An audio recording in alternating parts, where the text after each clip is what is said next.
Hola mi gente, mi nombre es Isidro y hoy vamos a hablar acerca de la Guerra Fría. Comenzamos.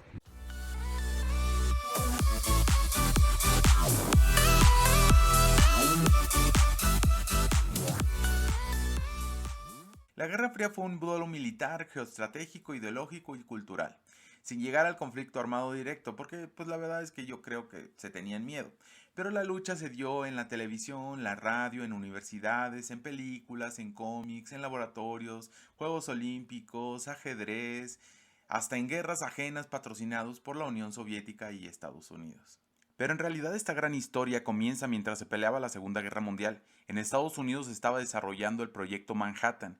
Fue un proyecto de investigación y desarrollo que se llevó a cabo para producir la primera bomba atómica, aunque primero crearon el primer reactor nuclear de la historia. El reactor nuclear fue diseñado como una forma de producir cantidades suficientes de plutonio, que es un material fisible utilizado en la fabricación de armas nucleares. En febrero de 1945, la Unión de Repúblicas Soviéticas Socialistas, Reino Unido y Estados Unidos se reúnen para ponerse de acuerdo con los términos de rendición de Alemania, en lo que se llamó la Conferencia de Yalta, y en donde parece que no se cayeron muy bien los líderes estadounidenses y soviéticos. El 7 de mayo de 1945, Alemania se rindió ante los aliados en Reims, Francia. Poco tiempo después, se vuelven a reunir las tres potencias en la conferencia de Potsdam para discutir la devolución de las tierras, la desmilitarización, la creación de la ONU y el reparto de Alemania, donde a cada país le dieron su cachito. El problema empezó porque la Unión Soviética no quiso regresar los territorios que invadió en su paso hacia Alemania, y Roosevelt, presidente entonces de los Estados Unidos, le comentó como advertencia que ellos tenían una superbomba que iban a usar con Japón para terminar la guerra y con cualquiera otra que trate de alterar el orden. Claro, eso pues no lo dijo así exactamente, pero pues más o menos. ¿Qué pasas, Nico? ¿Qué pasas? Lo cual cumplió Roosevelt en agosto de ese año, al dejar caer las bombas de Hiroshima y Nagasaki y así terminar la Segunda Guerra Mundial. Al ver esto, Stalin, el líder de la Unión Soviética, presionó a sus científicos y a finales de 1946 Rusia había desarrollado en Moscú su primer reactor nuclear, con lo que iniciaba el programa nuclear soviético. En 1948 Estados Unidos aplicó el Plan Marshall para ayudar económicamente al desarrollo de la Europa occidental. Al ver esto, la Unión Soviética se empezó a quejar de que era para el desarrollo del imperialismo económico americano, por lo que su reacción fue la más sensata. Creó el Plan Molotov para dar dinero a las naciones que lo necesitaban y que apoyaran a la URSS, claro. En 1949, Estados Unidos y demás aliados crearon la Organización del Tratado del Atlántico Norte, la OTAN, que servía para la defensa colectiva. Por cualquier cosa de que la Unión Soviética quisiera seguirse expandiendo, para eso era. Y ya habiéndose puesto de acuerdo, juntaron sus partes de Alemania para crear una sola mitad con el nombre de República Federal Alemana, lo cual a Stalin no le hizo mucha gracia y renombró su parte como República Democrática de Alemania. Ese mismo año, pero del otro lado del mundo, Mao Zedong había ganado la Guerra Civil China, por lo que estableció la República Popular de China, y era comunista, en ese momento un gran aliado de la URSS. Al año siguiente, en 1950, el bloque comunista norcoreano le ganó territorio al de Corea del Sur en una lucha interna que tenían ellos, en donde por supuesto llegó Estados Unidos y la recién fundada ONU para ayudar a Corea del Sur. Aunque la ONU había sido fundada para evitar estos conflictos, pero así funciona esto. La Unión Soviética no se podía quedar atrás, así es que entró al conflicto apoyando al bando del norte. Y continuaron así 3 años la guerra hasta que se pausó. Y así se quedó hasta la fecha, porque sigue activa, solo que nadie ataca. Por otro lado, el 1 de noviembre de 1952, en el atolón Eniwetok, en las Islas Marshall, se probaba la primera bomba de hidrógeno de Estados Unidos, también conocida como bomba termonuclear, con muchas más liberaciones de energía que las bombas atómicas convencionales. Y cuando estaban celebrando esto, se dieron cuenta que había una cosa instalada en la embajada norteamericana en Moscú. Y sí, digo una cosa, es porque así se le llamó The Thing, la cosa. Un dispositivo de escucha sin baterías, porque no era electrónico, y llevaba ahí 7 años. Y yo creo que sí le sirvió bastante para espiar, porque al año siguiente la Unión Soviética probaba con éxito su primera bomba de hidrógeno también. Y no solo eso, desarrolló la primera central nuclear experimental y su reactor nuclear Utilizaba uranio natural como combustible y grafito como moderador, y tenía suficiente potencia para proporcionar electricidad a una pequeña ciudad. En 1954 fallece el líder de la Unión Soviética, Stalin, y sube al poder Nikita Khrushchev, el cual hizo algunos cambios en la política, pero pues básicamente era lo mismo.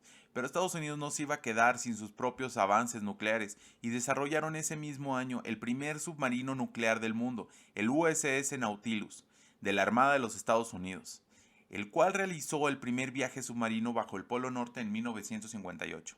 A partir de mediados de la década de 1950, la empresa estatal soviética de exportación de petróleo comenzó a inundar el mercado europeo con cantidades cada vez mayores de petróleo barato. Por lo tanto, había comenzado la primera ofensiva petrolera soviética, así se le llamaba comúnmente en el discurso occidental de la época. Y es que a los dirigentes de la OTAN no les parecía bien esto porque pues pensaban que era la forma en que quería meterse el comunismo al lado occidental, y constantemente se sugería a los miembros que procuraran no comprarle nada a la URSS. Pero la rivalidad con el petróleo soviético se hizo a un lado cuando inició en 1955 la guerra de Vietnam, donde de nueva cuenta el lado norte era comunista y estaba apoyado por Rusia y China, y el lado sur lo apoyaba Estados Unidos. Una larga guerra de 20 años con muchas muertes e involucrando a los países vecinos de Laos y Camboya, con una derrota desastrosa de Estados Unidos y la parte sur de Vietnam. Mientras todo esto ocurría en Asia, Rusia desarrollaba su primer satélite y lo ponía en órbita, el Sputnik 1, y unos meses más tarde lanzaba el Sputnik 2 con el primer ser vivo adentro, la famosa perra Laika. Ambos satélites con avances en las baterías de plata-cadmio de mayor duración. Ese mismo año, Estados Unidos ponía en marcha su primera central nuclear comercial en Pensilvania, la cual operó por 25 años. Para 1958, la URSS lanzaba el Sputnik 3 con celdas solares que se desplegaban cuando se colocaba en órbita. Ese mismo año, Estados Unidos lanzaba el Vanguard 1, también con celdas solares, aunque como la tecnología era nueva, pues las celdas generaban una cantidad limitada de energía, pero se veían muy bien. En 1959 ocurrieron muchas cosas por todos lados. Primero, la URSS colocaba la primera sonda que había llegado a la Luna, y no contentos con eso fabricaron el primer rompehielos nuclear del mundo. Y para tratar de frenarlo, los británicos le embargaron su petróleo con la excusa de que los soviéticos utilizarían el petróleo como medio para obtener ventajas políticas. Pero en realidad, como ellos también vendían petróleo, pues no querían que les bajara el negocio.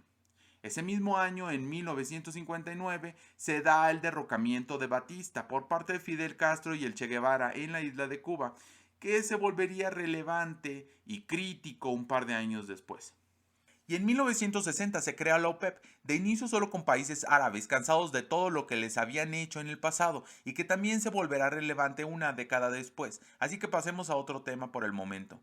En el 61 la Unión Soviética se hartó de que los alemanes del este de Berlín se cruzaran y dijo: de aquí nadie sale, y bardeó con barda, levantó el muro de Berlín porque los quería tener encerrados a todos. Al que tenían más suelto los soviéticos era Yuri Gagarin, que lo mandaron a darle la vuelta al globo terráqueo y se convirtió en el primer hombre en el espacio, y no contentos con esto echaron al mar al Vostok 1, un submarino nuclear con una tecnología mucho mejor que la americana.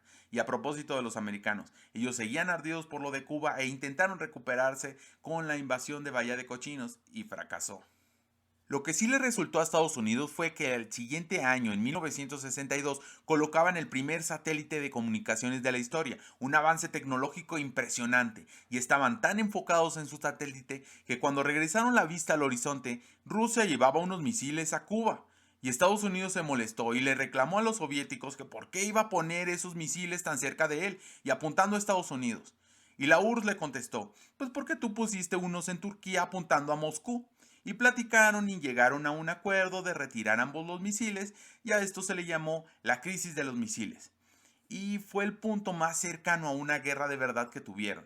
Debido a este conflicto se colocó un teléfono rojo, que no era rojo ni era un teléfono, más bien era una línea de comunicación directa de Washington-Moscú por si volvía a calentarse los ánimos. Aunque como Estados Unidos no se podía quedar con la espinita clavada, pues le pusieron a la URSS un embargo de tuberías de acero en Europa, ya que los soviéticos estaban construyendo oleoductos que debía transportar petróleo a través de las repúblicas soviéticas de Ucrania y Bielorrusia a Polonia, Hungría, Checoslovaquia y la República Democrática Alemana.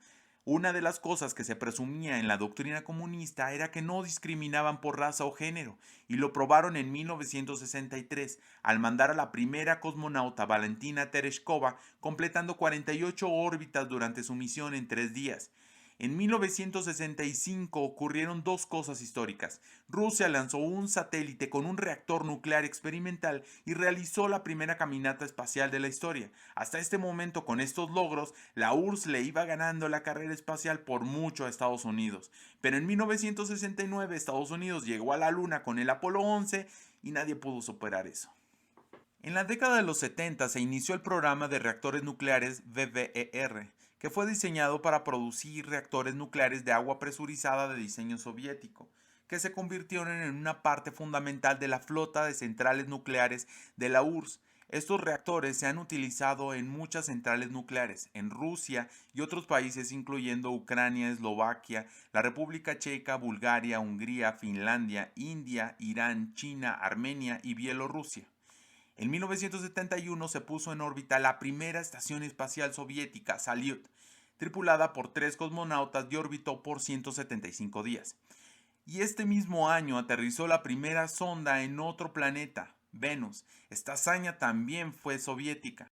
Un par de años después, como protesta por el apoyo brindado a Israel en la guerra de Yom Kippur en octubre de 1973, la Organización de Estados Árabes Exportadores de Petróleo, la actual OPEP, redujo su producción y cesó las entregas a Estados Unidos y Europa, lo cual trajo una crisis mundial que duró por 2 años. El problema era tan grande que Estados Unidos incluso llegó a plantearse un trato con Rusia para invertir en la región de Siberia y obtener su petróleo y gas natural. Aunque nunca llegó a concretarse, es en este momento histórico cuando por primera vez la producción de Estados Unidos cae en picada y la rusa la supera. Sucedieron muchas cosas en esta década. Debido a la crisis energética, se desarrollaron muchas tecnologías más, como la solar, y se instaló el primer aerogenerador de gran escala, el Jetser 1, en Dinamarca en 1976, y fue en este periodo donde se disparó el desarrollo de plantas nucleares por todo el mundo.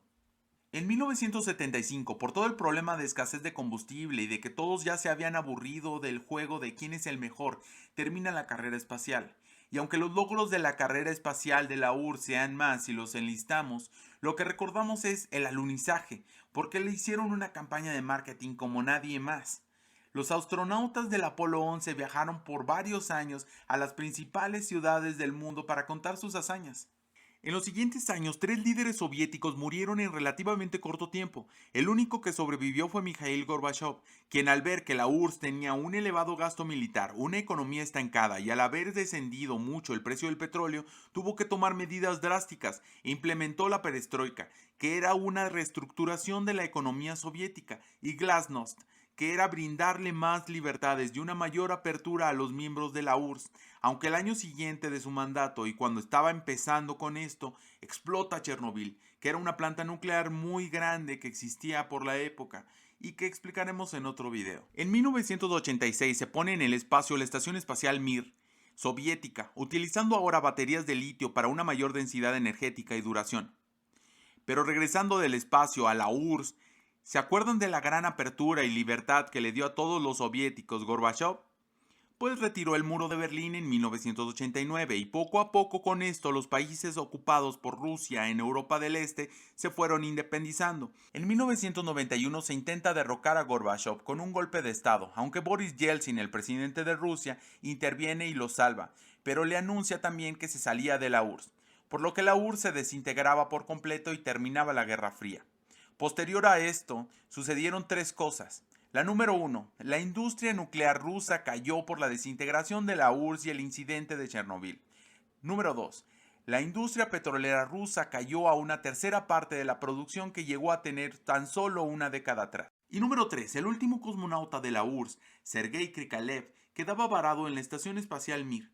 Cuando su misión debía haber terminado y debía regresar a la Tierra, la Unión Soviética ya se había desintegrado y había surgido la Federación de Rusia. Como resultado de la confusión y los cambios políticos que siguieron a la desintegración de la URSS, no había fondos disponibles para traer a Krikalev de regreso a la Tierra.